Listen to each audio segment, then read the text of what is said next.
Bonjour à tous et bienvenue dans cette nouvelle vidéo. Aujourd'hui, je vais vous apprendre comment réaliser cette trousse au crochet mosaïque avec doublure.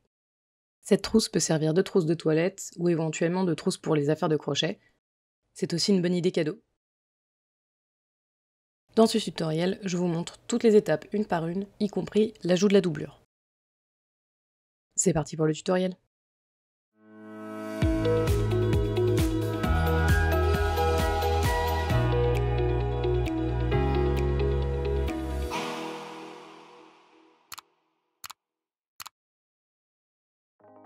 Pour ce tutoriel, vous aurez besoin d'un crochet, de marqueurs de maille, d'une aiguille, d'une paire de ciseaux et de laine. Pour le tour 1, nous allons commencer par 24 mailles en l'air plus 2 mailles en l'air qui vont juste nous servir à tourner. Donc on commence comme d'habitude avec un nœud coulant, puis 26 mailles en l'air.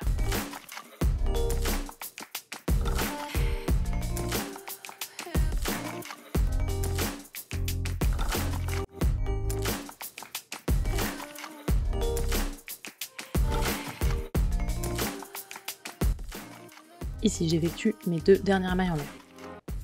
Vous allez ensuite venir sauter ces 2 mailles en l'air et venir placer 2 brides dans la troisième. Ici, j'utilise un marqueur de maille pour bien repérer le début de mon tour. Puis, ajouter une deuxième bride dans la même maille pour faire une première augmentation. Puis, venez maintenant faire 22 brides dans les mailles qui suivent.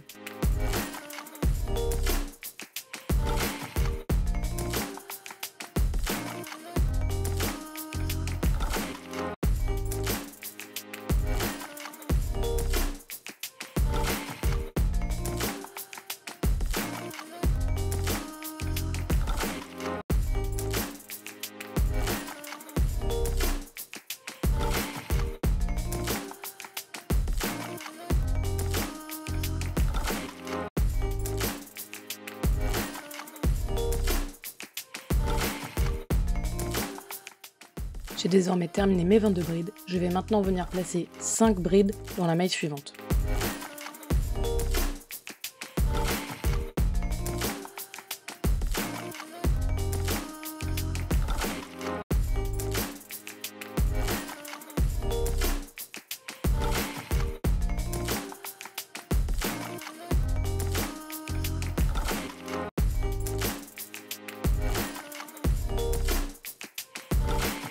Puis, vous allez parcourir l'autre côté de votre chaînette avec 22 brides.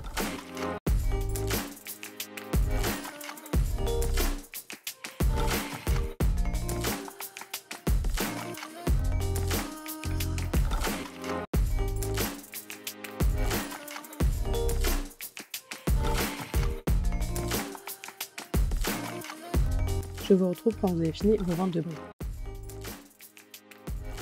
Vous devriez désormais être revenu à la première maille dans laquelle vous aviez déjà placé 2 brides. Vous allez venir en rajouter 3 dans la même maille.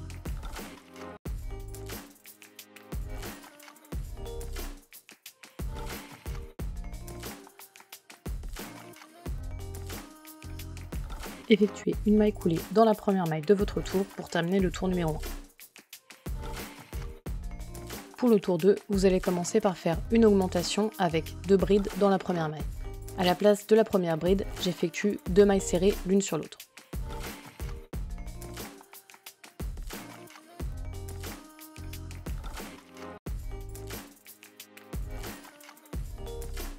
Ajoutez ensuite une deuxième augmentation dans la maille d'après.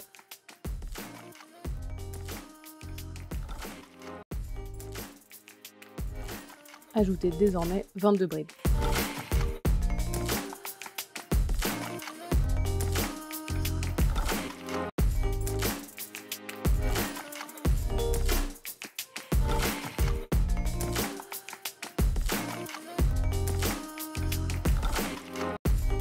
Une fois les 22 brides effectuées, vous allez maintenant venir faire 5 augmentations en brides.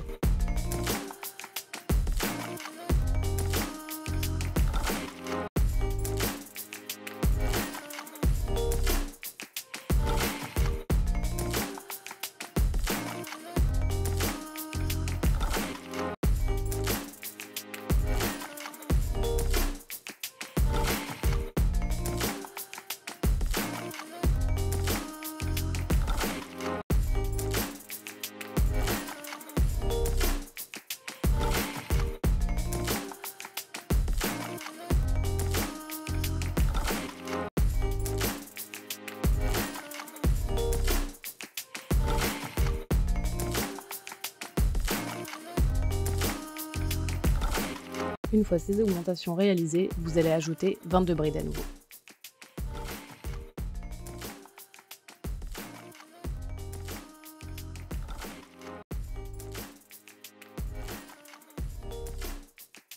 Une fois les 22 brides réalisées, il devrait vous rester 3 mailles.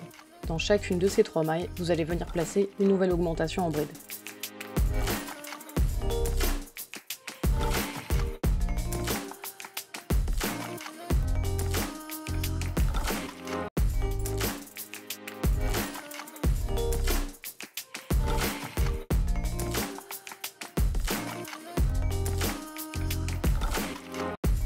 Ici, je choisis aussi de marquer la dernière maille de mon tour pour être sûr de ne pas la perdre. Ce n'est pas obligatoire. Puis, je termine mon deuxième tour avec une maille coulée dans la première maille. Voilà ce que vous devriez obtenir après le deuxième tour. Puis, pour les tours 3, 4 et 5, vous allez simplement venir effectuer des mailles serrées dans le brin arrière. Vous devriez avoir à chaque tour un total de 64 mailles.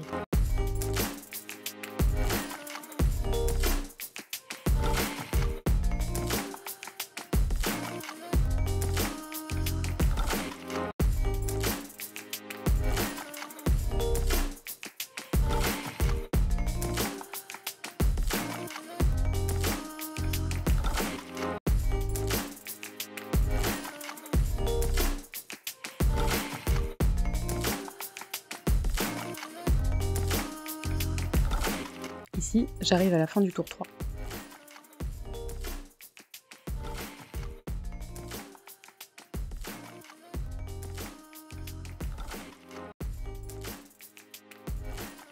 Plutôt que de faire une jointure, je vais venir continuer avec le tour 4, normalement en faisant une maille serrée sur la première maille du tour précédent. Puis je continue le tour 4 avec mes mailles serrées dans le brin arrière.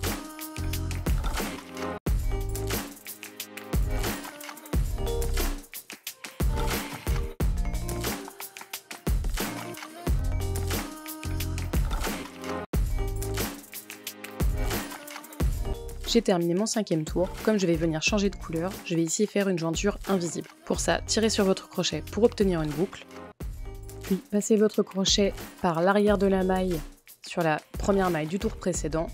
Accrochez votre boucle autour de votre crochet et venez la passer dans la boucle pour joindre les deux mailles.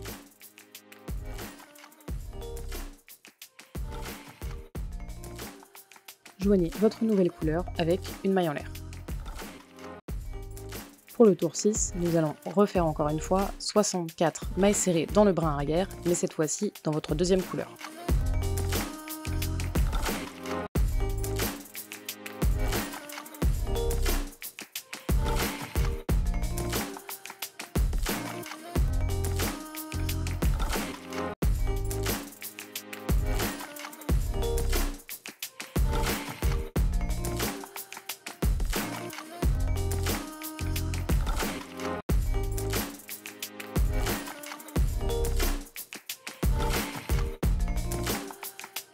Ici, je termine mon tour 6 et je marque la dernière maille de mon tour au cas où. Je viens refaire une jointure invisible en tirant sur mon crochet pour créer une boucle et en passant le crochet par derrière sur la première maille du tour. Si c'est la première fois que vous faites du crochet mosaïque ou une jointure invisible, je vous conseille d'aller regarder mes vidéos qui détaillent beaucoup plus le processus. Je vous mets le lien en haut à droite.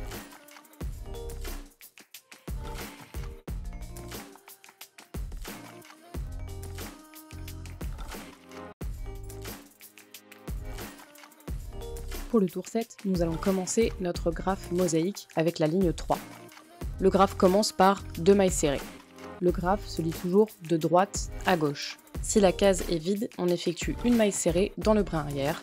S'il y a un X, on effectue une bride en allant accrocher le brin avant de la maille serrée 2 rangs en dessous. Notre quatrième maille est une maille serrée. Je fais bien attention de sauter la maille serrée qui est cachée derrière la bride afin de ne pas la travailler 2 fois. La prochaine case est vide, donc j'effectue une nouvelle maille serrée dans le brin arrière. Puis c'est un X, donc je vais venir refaire une bride par-dessus le rang d'en dessous.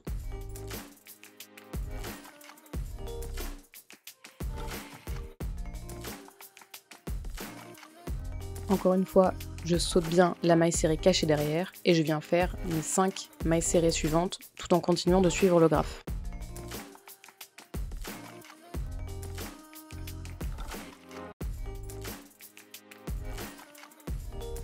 Nous avons ensuite une bride. Il faut bien la passer dans le brin avant de la maille blanche du rang précédent. Puis 2 mailles serrées en prenant soin de sauter la maille serrée cachée derrière la bride. Puis une nouvelle bride. Et enfin une maille serrée pour arriver à la fin de la répétition de mon pattern. Je reviens ensuite au début de la ligne en reprenant de droite à gauche avec 2 mailles serrées supplémentaires dans le brin arrière, suivi d'une bride, puis de 2 mailles serrées dans le brin arrière, puis d'une nouvelle bride,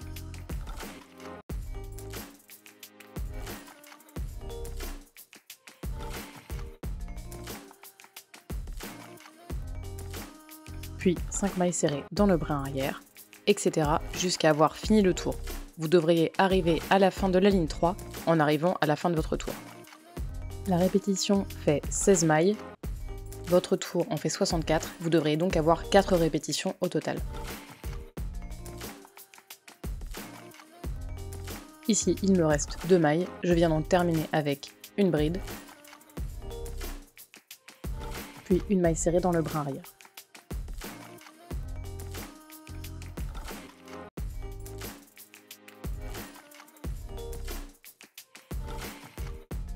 Je viens terminer mon 7e tour par une jointure invisible.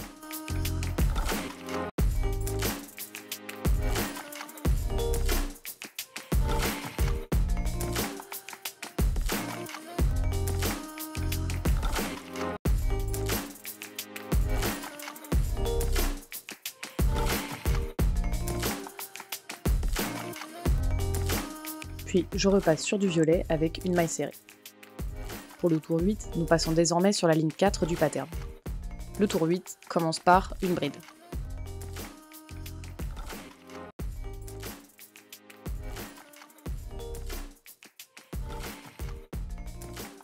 Pour plus de facilité, n'hésitez pas à venir marquer la première et la dernière maille de vos tours. La répétition continue ensuite avec 2 mailles serrées dans le brin arrière,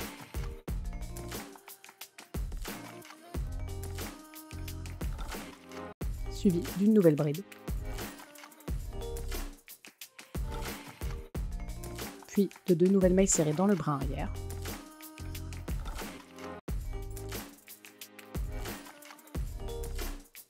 nous avons ensuite 2 brides consécutives,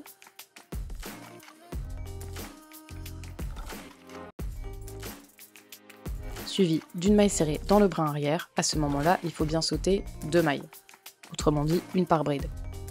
Nous avons ensuite 2 autres brides,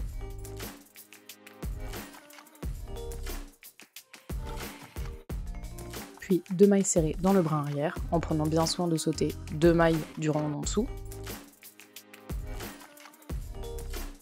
Et enfin, on termine la répétition par une bride et 2 mailles serrées dans le brin arrière.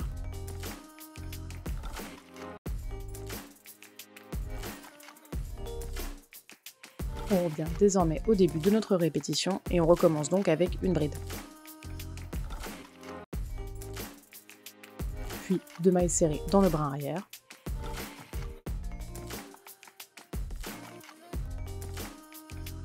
Puis une bride à nouveau.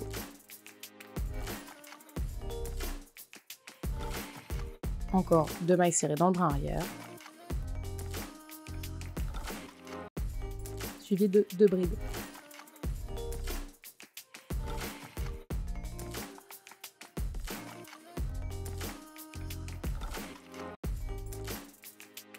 D'une maille serrée dans le brin arrière, puis de 2 nouvelles brides.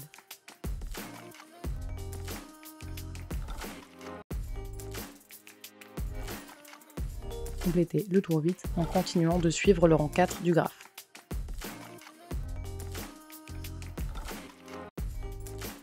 J'arrive à la fin de mon tour 8 et je viens de terminer comme le graphe l'indique avec 2 mailles serrées dans le brin arrière.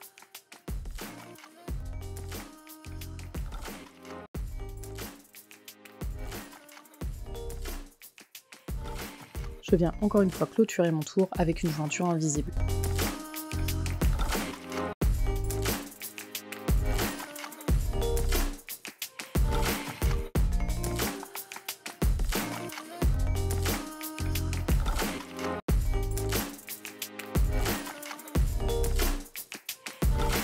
Puis je repasse en blanc avec une maille en l'air. Pour le tour 9, nous passons au rang 5 du graphe. Le rang 5 du graphe commence par une maille serrée dans le brin arrière.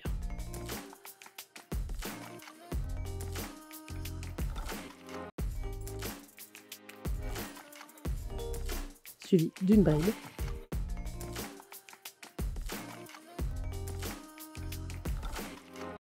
Puis de 2 mailles serrées dans le brin arrière.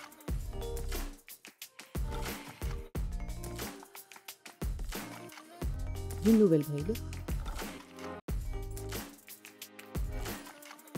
Puis de 3 mailles serrées dans le brin arrière en prenant bien soin de sauter une des mailles pour ne pas la travailler en double. Et à partir de maintenant, c'est toujours la même chose, continuez de suivre le graphe en respectant les mêmes règles. Toujours de droite à gauche, une case vide c'est une maille serrée, un X c'est une bride. Je vous retrouve au rang 25 du graphe.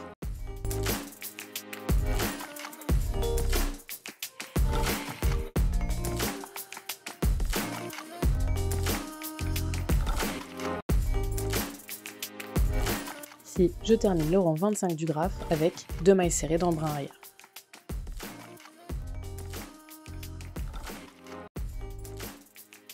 Je viens ensuite terminer mon tour par une jointure invisible.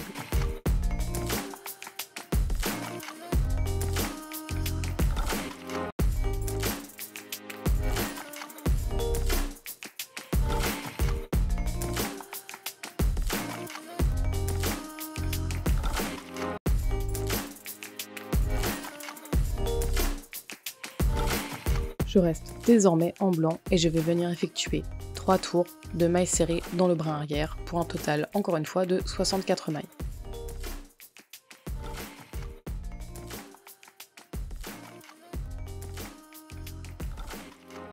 Par précaution, je continue à marquer la première maille de mon tour. Pour 3 tours, effectuez simplement des mailles serrées dans le brin arrière.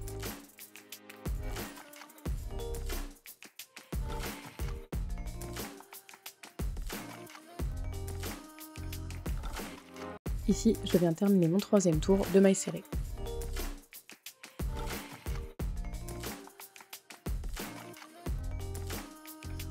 Puis, je viens joindre mon dernier tour avec une maille serrée suivie d'une maille en l'air pour sécuriser.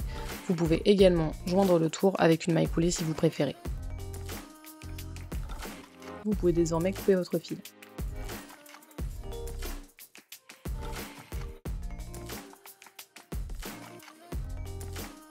Je vais ensuite venir égaliser ma bordure en venant rentrer mon fil. Pour ça, je viens passer mon fil dans le brin arrière de la maille d'à côté.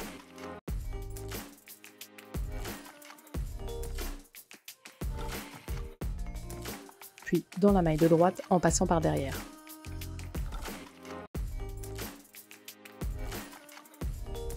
Puis je repasse une dernière fois dans la maille de gauche.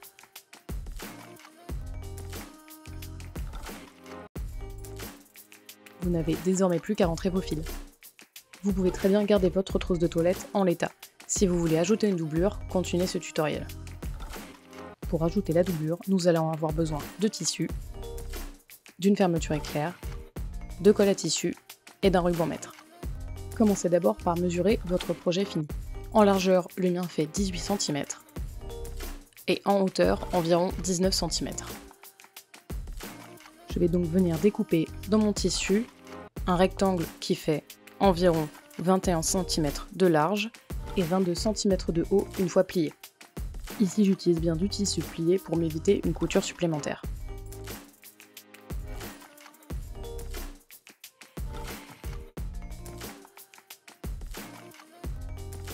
Placez la fermeture éclair à l'envers sur la table et nous allons venir coller notre tissu sur la partie haute de la fermeture éclair.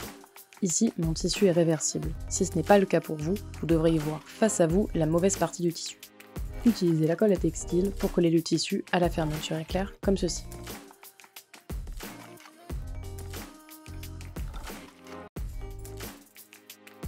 mettez une pointe de colle et venez appuyer le tissu contre la fermeture éclair pour bien sceller.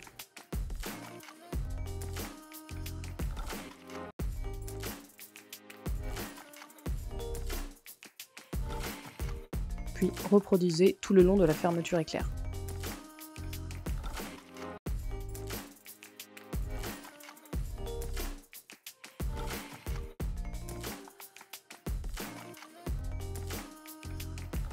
Une fois que la colle a correctement séché, retournez votre fermeture éclair avec toujours la même face vers le bas.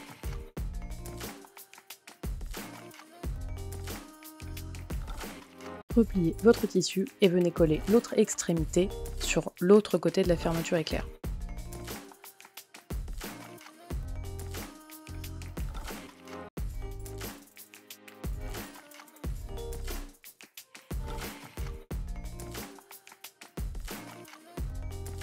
Voici ce que vous devriez obtenir une fois que la colle a séché.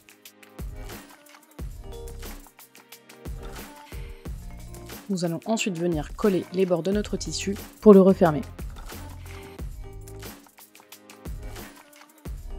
Voilà ce que vous devriez obtenir une fois les deux bords collés. Une poche.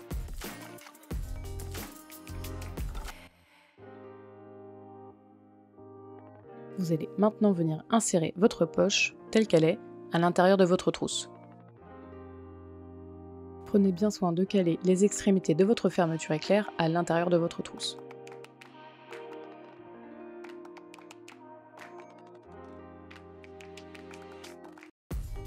Vous allez ensuite venir coller votre fermeture éclair directement sur vos mailles de crochet en utilisant la colle à textile. Collez au fur et à mesure jusqu'à avoir complété tout le tour de votre trousse. Toutes les étapes que je fais à la colle peuvent évidemment se faire en faisant de la couture classique. Si jamais vous avez besoin d'un tutoriel là-dessus, n'hésitez pas à laisser un commentaire sous la vidéo. Personnellement, j'aime la simplicité de la colle à textile. Et voilà le résultat final une fois que la colle a séché. La doublure permet de l'utiliser réellement en mettant tous les objets que l'on veut, sans avoir peur qu'ils s'accrochent dans la laine. Merci à tous d'avoir suivi ce tutoriel. Si vous avez des questions, n'hésitez pas à les laisser en commentaire sous la vidéo.